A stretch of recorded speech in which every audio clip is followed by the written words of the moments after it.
আর ফুলে একদম মোটা মোটা হয়ে গেছে। এই যে একেবারে নরম তুলতুলে,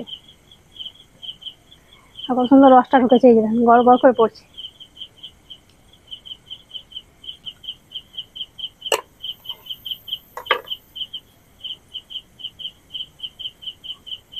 ভিতরটা দেখেন কত সুন্দর জালিদার, দেখে বুঝতে পারছে কত সুন্দর হয়েছে।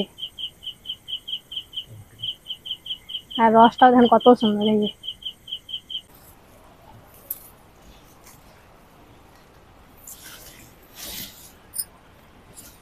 আসসালামু আলাইকুম, মেহেক কিচেনে আপনাদের সবাইকে স্বাগত। আজকে আমি কোনো রকম ছানা ছাড়া শুধুমাত্র গমের আটা দিয়ে দারুণ মজার চিত্রকূট মিষ্টি বানিয়ে দেখাবো। আর এই মিষ্টিটা যখন ইচ্ছে তখন বানিয়ে খেতে পারেন, বানানো খুবই সহজ। আসুন তাহলে দেখে নেন আমি কিভাবে এই চিত্রকূট মিষ্টিটা বানাচ্ছি। তো এই যে দেখেন আমাদের আদা গাছগুলো কত সুন্দর হয়েছে, বস্তাতে লাগিয়েছে, বস্তার আদা গাছ। এখানে দেখে মনে হচ্ছে অল্প, কিন্তু এখানে 50 বস্তা আদা আছে। আর আদাগুলো খুবই সুন্দর হয়েছে, বস্তাতে লাগিয়েছে তো আরো বেশি ভালো হয়েছে।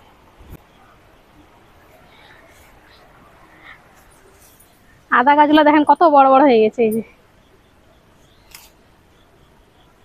সব পরিষ্কার করা হয়েছে, সব জঙ্গল হয়ে গেছে।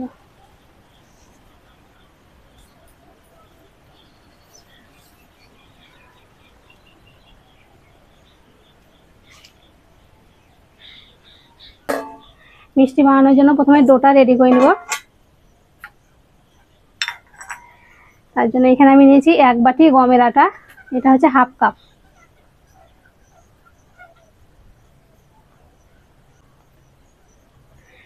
যতটা আমি এখানে গমের আটা নিয়েছি এখানে ততটাই নিয়েছি গুঁড়ো দুধ। আপনারা চাইলে গুঁড়ো দুধটা হাফ নিতে পারেন। 10 টাকা দামে 3 প্যাকেট গুঁড়ো দুধ নিয়েছি। এবার দিয়ে দেবো চা চামচের 1 চামচ, এটা হচ্ছে বেকিং পাউডার।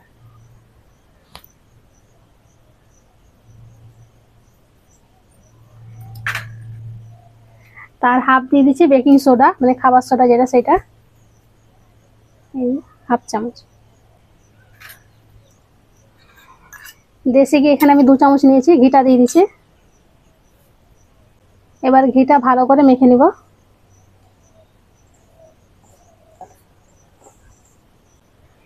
এখানে আমি গরুর দুধ নিয়েছি, দুধটাকে একবার জাল করে তারপর ঠান্ডা করে নিয়েছি। আর অল্প অল্প দুধ দিয়ে মেখে নেব।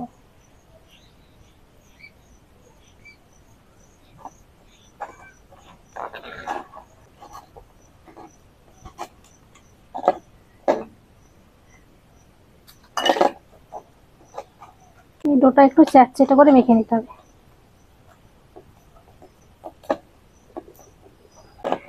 অল্প অল্প দুধ দিয়ে ডোটাকে আমি মেখে নিয়েছি। আর এই যে এরকম নরম করে মেখে নিতে হবে। আর এই ডোটাকে রেস্টে রাখার কোনো দরকার নেই, শুধুমাত্র হাতটা ধুয়ে নিব তারপরেই বানাবো। হাতটাকে আমি ভালো করে পরিষ্কার করে নিয়েছি আর একটুখানি তেল লাগিয়ে নিয়েছি। এবার এখান থেকে অল্প অল্প মিশ্রণ নেব। এই যে এতটা নিচ্ছি, হাত দিয়ে ভালো করে গোল করে নিব।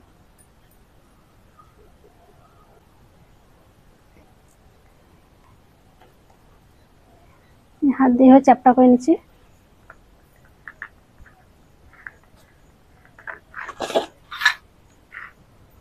সাইড গুলা কেটে দেবো।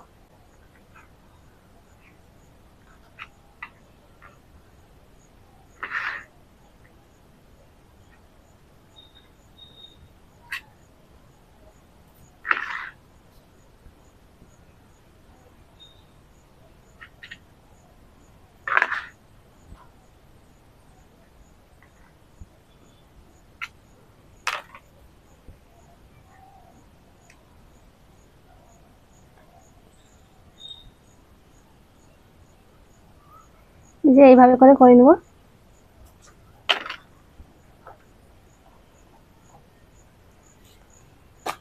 আর বাকিগুলো যেগুলো আমি কাটছি সেগুলো দিয়ে আবারও বানিয়ে নেব।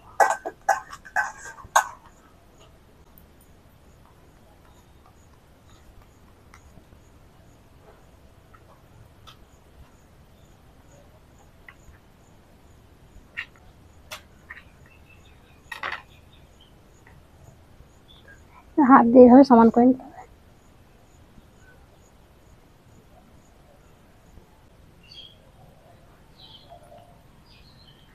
সবগুলো আমি এইভাবে করে বানিয়ে নিয়েছি। এবার মিষ্টিগুলো ভাজার জন্য কড়াই দিয়ে দিয়েছি তেল।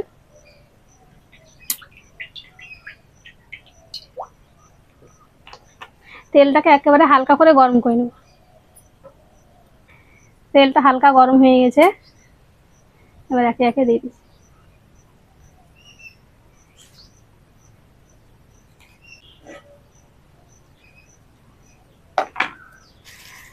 হালকা আছে এগুলোকে ভেজে নিতে হবে। আর এখন আমি নাড়ছি না, যখন এগুলো ভেসে উঠবে তখন এগুলোকে উল্টে দেবো।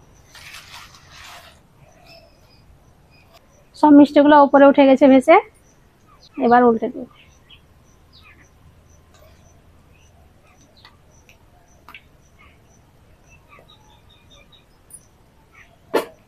এবার চুলোর আঁচটাকে বাড়িয়ে 2 মিনিট ভেজে নিব, তারপর তখন আবার হালকা আছে ভাই।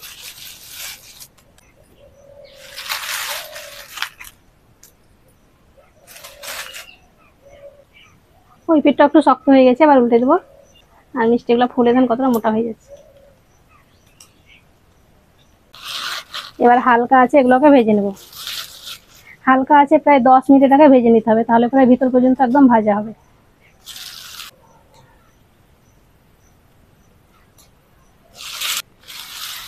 হালকা আছে মিষ্টিগুলো প্রায় আমি 10 মিনিট ভালো করে ভেজে নিয়েছি। আর মিষ্টিগুলো ভাজা হয়ে গেছে কিভাবে বুঝবেন সেটাও দেখিয়ে দিচ্ছে।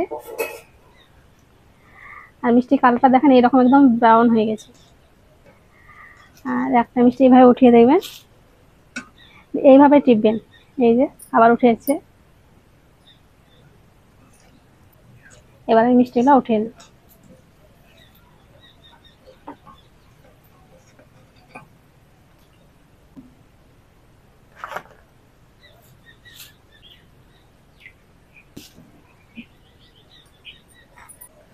এই মিষ্টিগুলো ভাজা হয়ে গেছে।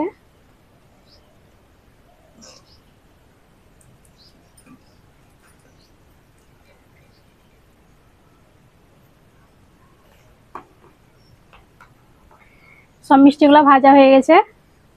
এবার মিষ্টির জন্য সিরাটা বানিয়ে নেবো। তার জন্য দিয়ে দিচ্ছি 1 কাপ চিনি, আর দিয়ে দিচ্ছি 2 কাপ পানি।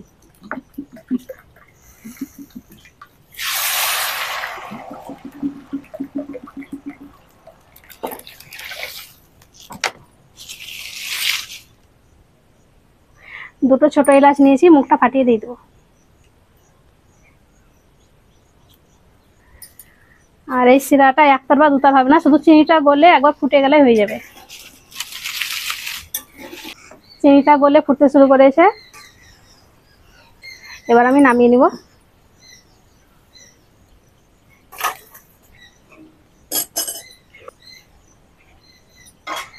আর এদিকে মিষ্টিটাও ঠান্ডা হয়ে গেছে, মানে হালকা গরম আছে মিষ্টিটা। এবার মিষ্টিগুলো দিই।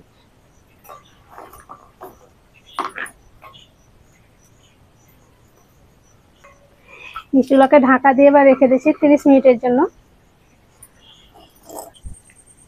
মিষ্টিটা রেস্টে রাখা 30 মিনিট হয়ে গেছে। আর দেখেন সব শিরাগুলো টেনে নিয়েছে, আর মিষ্টিগুলো ফুলে কতটা মোটা হয়ে গেছে।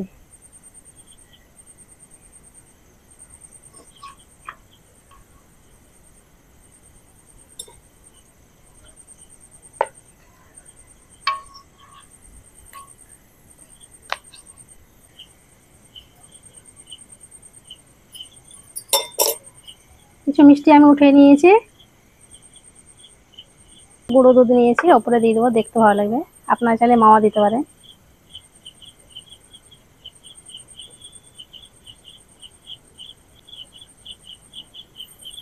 এবার দেখেন মিষ্টিগুলো কত সুন্দর হয়েছে, আর কালারটাও দেখেন কত সুন্দর, আর ফুলে একদম মোটা মোটা হয়ে গেছে। এই যে একেবারে নরম তুলতুলে,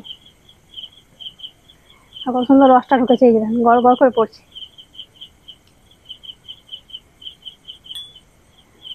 সব মিষ্টিগুলো খুব সুন্দর হয়েছে। একটা মিষ্টি কেটে দেখাচ্ছে।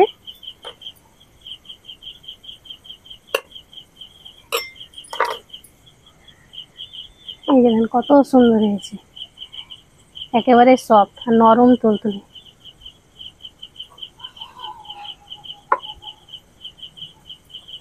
আর ভিতরটা দেখেন কত সুন্দর জালিদার হয়েছে।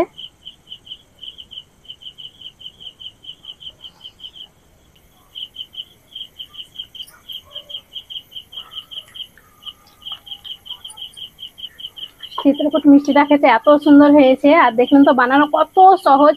হাতে যদি সময় শুধু 30 মিনিট থাকে তাহলে এটা ঝটপট বানিয়ে খেতে পারবেন। আশা করছি আজকের এই মিষ্টি রেসিপিটি আপনাদের অনেক ভালো লেগেছে। ভালো লেগে থাকলে প্লিজ লাইক কমেন্ট শেয়ার করবেন, আর আমার চ্যানেলটি অবশ্যই সাবস্ক্রাইব করবেন। সবাই ভালো থাকবেন, সুস্থ থাকবেন, ধন্যবাদ। এটা খেতে পুরো কালো মিষ্টির মতো হয়েছে। গোলাপ জামুন।